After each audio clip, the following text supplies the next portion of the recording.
Hey everybody, I'm Sam Gross with electricbikereport.com, and this is the Himiway Cobra. It's a brand new full suspension electric fat bike from Himiway, a brand that's made a reputation for itself building long distance electric fat bikes. We've brought the Cobra out to its natural habitat in the desert in southern Utah, and we're going to put it through its paces today to see how it performs in the real world, so stick with us.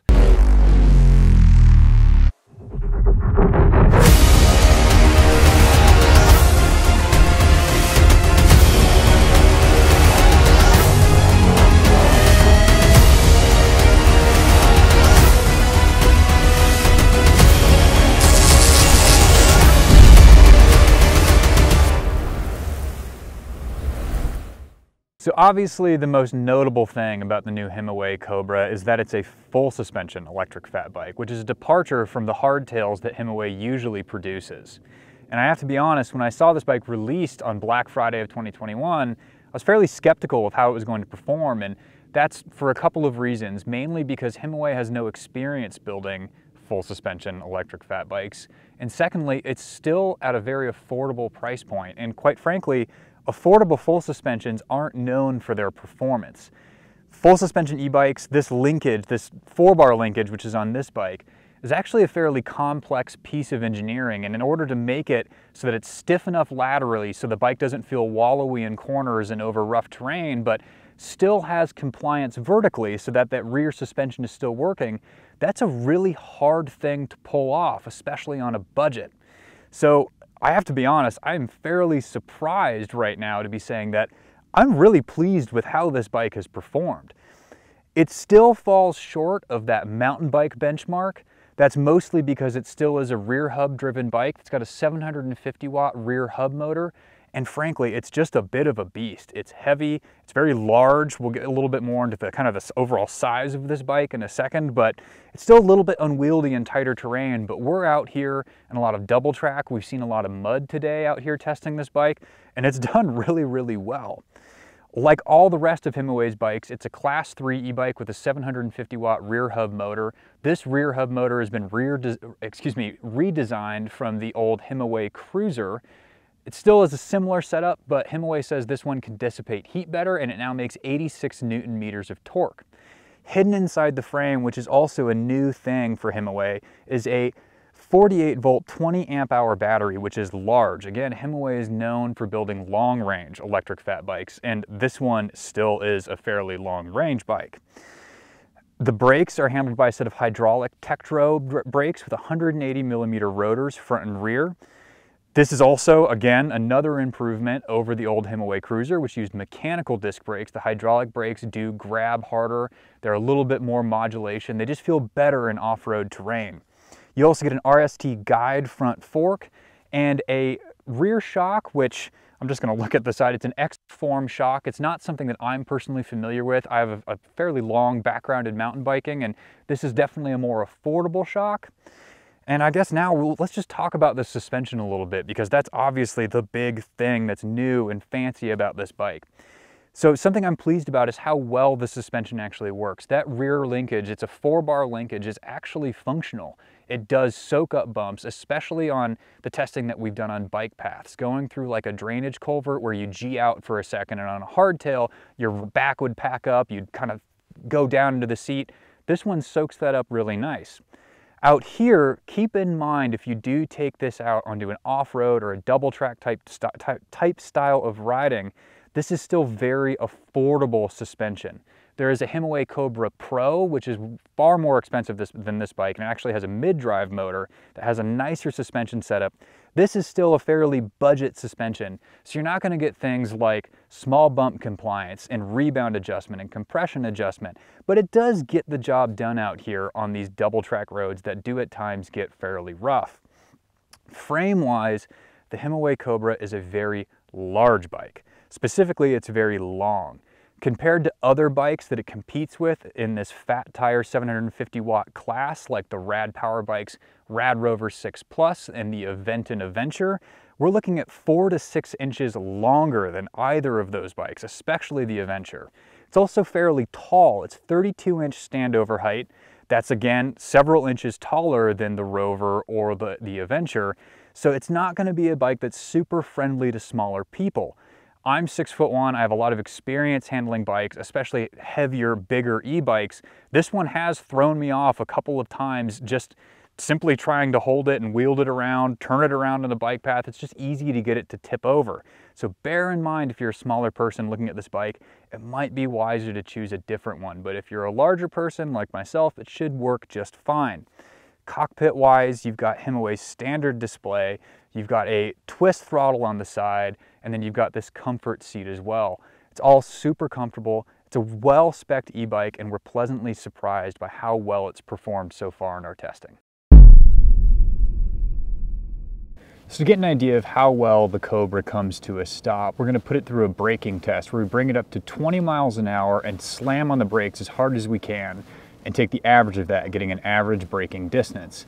This bike comes with a set of Tektro hydraulic disc brakes and 4.8-inch wide tires, so it's probably going to come to a stop fairly quickly, but let's put it to the test and see how it goes.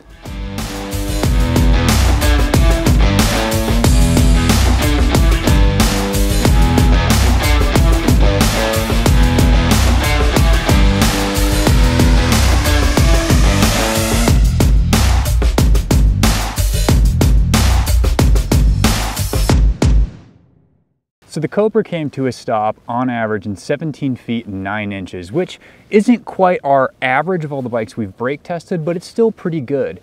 Keep in mind this is an extremely heavy e-bike, and those Tektro hydraulic disc brakes are just 2 pistons as opposed to the more powerful 4-piston brakes, so that could be contributing to it just ever so slightly. But overall, a really nice braking performance from the Cobra. It came to a stop in a very safe and very effective distance, so good job. So Himiway built its reputation off of long-range electric fat bikes, and the Cobra is no different. It's got a 48-volt, 20-amp-hour battery that's now hidden inside the frame. That hidden battery is another improvement that we're seeing over the old Himiway Cruiser, which had a battery mounted on the outside of the frame. This one is removable and it tucks into the down tube. But that 48-volt, 20-amp-hour battery, to get an idea of how far it can go on a single charge, we did 2 different range tests. The first on PAS5, the bike's highest pedal assist setting, and then on PAS2, the second highest pedal assist setting. And in PAS5, the bike went for 36.37 miles before dying. And then on PAS2, it went for 65.06 miles before dying. So a really great result from this bike that is frankly further than some of the other bikes in this category, which is something we've come to expect of Himiway. So more great battery range from this company that's known exactly for that.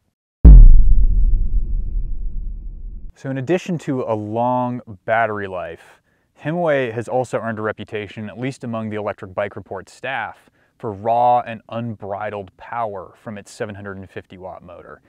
And again, the Cobra is no departure from that rule. This bike is fast, it leaps off the line very quickly, it's incredibly torquey. There is a lot of motor going on with the Himiway Cobra. Keep that in mind if you're looking for a bike that might be a little bit mellower. You may still want power, but you don't want to feel like it can get away from you easily. This might not be the bike for you, but if you are looking for that, if you are maybe experienced with e-bikes, this thing has a lot to offer. But there is a lot more to say about this motor than just how fast it is. One of the major changes that we're seeing on this bike from Himiway's old bikes is it is controlled by a torque sensor. So what that does is it picks up how hard you're pedaling, not just if you're pedaling or not. What that does is it makes the motor incredibly responsive to what your legs are doing, and it makes it feel actually a little bit more like a traditional bicycle. It's one of the reasons why the Cobra actually does well off-road, even though it still has a rear hub motor versus a mid-drive, is that you can really fine-tune the amount of power that you're getting out of the rear motor. But right about here, in a typical review, is where I would be referencing some sort of complaint about the different PAS levels. Usually on a bike like this that's rear hub motor driven, it's got 5 different pedal assist levels, we're usually finding that PAS 1, 2, and maybe even 3 give so little power that they're just not usable. That is absolutely not the case with the Himiway Cobra. We're actually seeing like a full paradigm shift from unusable low PAS levels. In fact, PAS 1 on this bike is almost too fast. So in our circuit test, we took this bike on a lap with no help from the motor at all, and it did about a 12-mile-an-hour average, which is to be expected. It's a heavy electric fat bike with full suspension. It's not going to pedal very well without help from the motor. But once we kicked it up from PAS 1, we jumped 6 miles an hour to an 18-mile-an-hour average, which is the fastest PAS 1 lap we've ever put around our circuit test. It was almost too much. We really want to see a bike that has 5 different pedal assist levels that really give the consumer power to adjust or the ability to manipulate how much power the motor is giving at any given time. This bike, we're not really seeing that. We're seeing 5 pedal assist levels that are all kind of clumped together on the upper end of the spectrum. So this is a class 3 bike. It's very quick. We did see a lap on PAS 5 going around our circuit that was very, very quick. But they're all very, very quick. So something to keep in mind about this is it's also a very new bike. We got this right after it was released, so Himiway might be doing some adjustments on the settings, but just be aware that the stock pedal assist settings on this bike are extremely fast. But that's a relatively small gripe. We think people that are going to be buying the Himiway Cobra are going to be very excited about the amount of power it has and probably aren't even going to be thinking about PAS 1, 2, and 3. It's going to be all about PAS 5. So on the Cobra's cockpit, you've got a fairly standard electric bike cockpit, especially among Himiways. You have a Shimano Tourney 7-speed shifter. It's an overbar shifter. You control it with your thumb, and that shifter is operating a 7-speed Shimano Altus rear derailleur. Again, that's something that we're very familiar with and we expect from Himiways. All the Himiways so far that we've tested have come with that setup. You have a set of mountain bike style riser bars, a twist throttle on the right-hand side, a set of Tektro hydraulic disc brake levers that are nice and ergonomic. But one thing that has become a hallmark of Himiway are these leather-stitched ergonomic grips. Now, on bikes that are more geared towards bike paths and commuting and not so much of an off-road persona, these grips work just fine. But I will personally say that if I bought this bike, they would be the very first thing I changed, because this bike is made for a little bit more of an off-road riding quality. And these things twist, so you can actually grab them and just move them up and down. That's not super friendly to riding over rough terrain. You don't want your wrists moving unexpectedly, so I would highly suggest going and swapping those grips out. I'd also highly suggest that Himiway just not use these on such an off-road bike in the future. Your saddle is just a comfort saddle. It is very comfortable. It'll work for most people. And ride quality wise, the Himiway is a very comfortable bike. If you're looking at more of pavement commuting, of bike path riding, and maybe light dirt road riding, this thing is an absolute Cadillac. That full suspension system is going to soak up speed bumps, drainage culverts, potholes, whatever you can throw at it. And then on dirt roads, it's going to handle rocks and ruts and various things, kind of up to like maybe a smallish medium size. When you get into more technical terrain, the bike's sheer size is what starts to come and stand out. It is a nice handling bike. The steering feels a little bit slow. That's partially due to the fact that it's got a slacker head tube angle and then these really big 4.8-inch CST tires. Just makes for some slower handling, but it's nothing that you don't get used to very quickly. And then as I mentioned before, the suspension setup on this bike, it is functional. It does work and it does feel stable and stiff, but you are getting more of a budget-ended shock and fork. So you're not going to get a ton of small bump compliance. You're definitely going to feel harder chatter at high speeds. You're going to feel square-edged bumps on dirt roads and things like that. There is a pro version of this bike that comes with a mid-drive and an upgraded suspension system. We're very curious to see how that thing performs off-road. It probably performs a little bit better and makes up for some of these shortcomings on the cheaper bike. But all in, this is a really big step forward for Himiway in a true off-road sense. This thing handles these dirt roads and all the mud we've been through really, really well. So to get an idea of how well the Himiway Cobra goes uphill, we've brought it out to our test hill hellhole. Now, usually in this segment, I'm asking the question of whether or not this bike is going to make it up our test hill, considering it's a third of a mile long, 12% gradient on average. It's very, very steep and relatively long. But I have no questions on whether or not the Cobra is going to clear this hill. Himiways are traditionally known to be very powerful, and this bike is no exception. I think it's going to climb the hill very, very well. It's more of a question of how quickly it's going to go. And again, I have high expectations. So let's see how the Cobra goes up hellhole. All right. So this is the throttle only test with the Himiway Cobra. We'll see how fast it conquers this hill. So it's a 750 watt rear hub motor that allegedly produces more torque and has better heat dissipation than the old motor, so it should climb fairly well. And so far it is. It's just cruising, which is kind of a considerable feat considering how just heavy and big this bike is. It's definitely got a powerful motor. So through the steepest section of the hill with really no problem at all. And then here's this final kick that usually catches bikes by surprise, but I don't think we're gonna have any problem getting over it. We've actually gained back a lot of speed.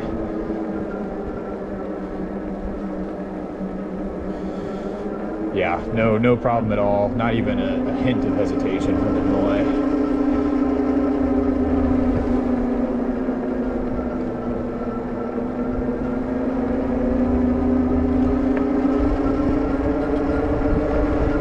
Free to the top.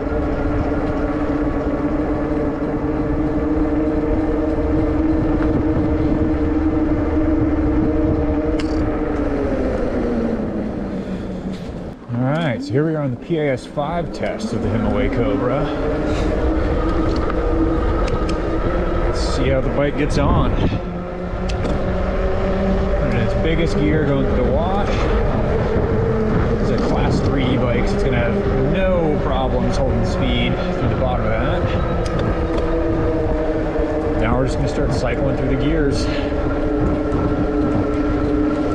And this bike is just flying. So it's equipped with a torque sensor, which we're definitely feeling right now. Super responsive motor. Can feel when I just put a little bit more stress into my legs and it responds accordingly. But boy, is this bike flying.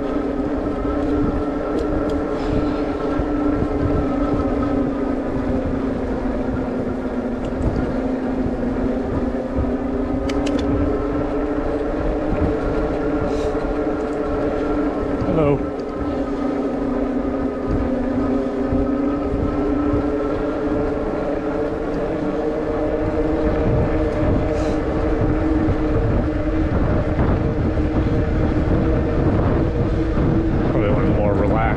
Laps up that hill I've ever done. So as we'd expected, the Cobra climbed hellhole very, very well and even very quickly. In max PAS, it cleared our hill in 1 minute and 11 seconds with an average speed of 15.3 miles per hour. And with just the throttle, it went 1 minute and 28 seconds, with an average speed of 12.3 miles per hour. Those are great results that put the Cobra on more of the pointy end of our spectrum of all of the bikes that we've tested on hellhole. So a good result from the Cobra and its 750 watt rear hub motor. So as I'd mentioned before, I really did have some skepticism when I saw this bike released last November. And that's because full suspension e-bikes are really difficult to pull off, especially ones that are affordable and from a company that has no experience doing it. This is Himiway's second generation of bike. The Himiway Cruiser and the Escape, those were first generation bikes, and before that, Himiway didn't exist. So they really jumped into the void fairly quickly, and it's yielded a very impressive result. Much of that skepticism that I had has been unfounded through our testing. Granted, this is still an affordable full suspension e-bike. It's not perfect. It doesn't quite meet that bar of full mountain bike, but if you're just looking to adventure, if you're looking to explore dirt roads and explore kind of areas like we're in right now, it's gonna serve you very, very well and not cost a ton. But the suspension and the frame design is really not the only part of this story. There are other complaints that we had previously had about Himiway, complaints surrounding how quickly the motor engaged and just really how the overall bike felt. And They've improved upon pretty much all of that by adding a torque sensor that made this bike really, really responsive and really almost feel a little bit more scalpel, like a little more precise. It's really been a fun bike to ride. I'm very excited to get a chance to ride their Pro model of this bike that has a different fork and a different shock and a mid-drive motor. I'm very impressed with what Himiway has done with the Cobra. If you have also been impressed with the Cobra, be sure to like and subscribe to our channel for more updates on Himiway's bikes and the other brands that we cover.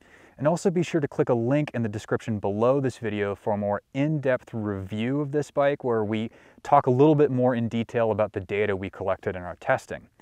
For Electric Bike Report, I'm Sam Gross. Thank you so much for watching.